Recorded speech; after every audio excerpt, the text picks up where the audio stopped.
landing from the right-hand side.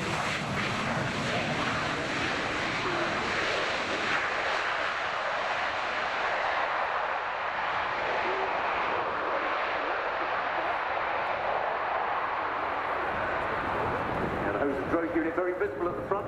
A very small propeller at the front actually generates electricity. And this is the IDS model, the Strike Tornado, coming into land in the hands of Lieutenant Colonel Daniel Lipp. There may be 5 tornadoes left in the Luftwaffe industry now.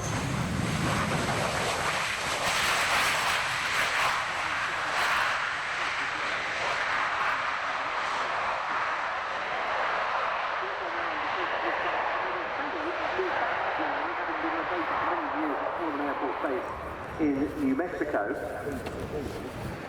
So, maximum thrust reverse being used there, but not engaged until about 3,000 feet into the runway, as offensive missions took place in 1999 during Operation Allied Force, involving Tornado ECRs like the one we've just seen, with the AGM-88 HARM, the high-speed anti-radiation missile, taking on Yugoslav air defence installations.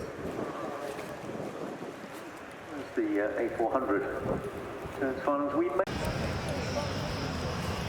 In fact, you'll get to see the A400M coming past you again because it's going to backtrack the full length of the runway before returning to parking.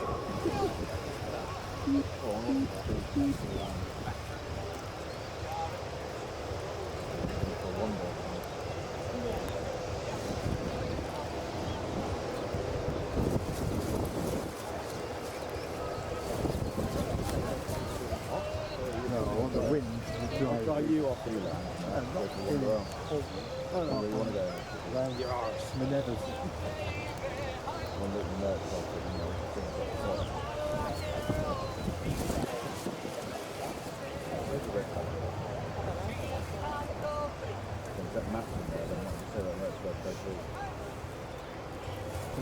A quick update from the Met Office for a few moments. Forecast for the remainder of the flying period is the wind staying as it is for now, 230 at 12 knots, greater than 10 km visibility.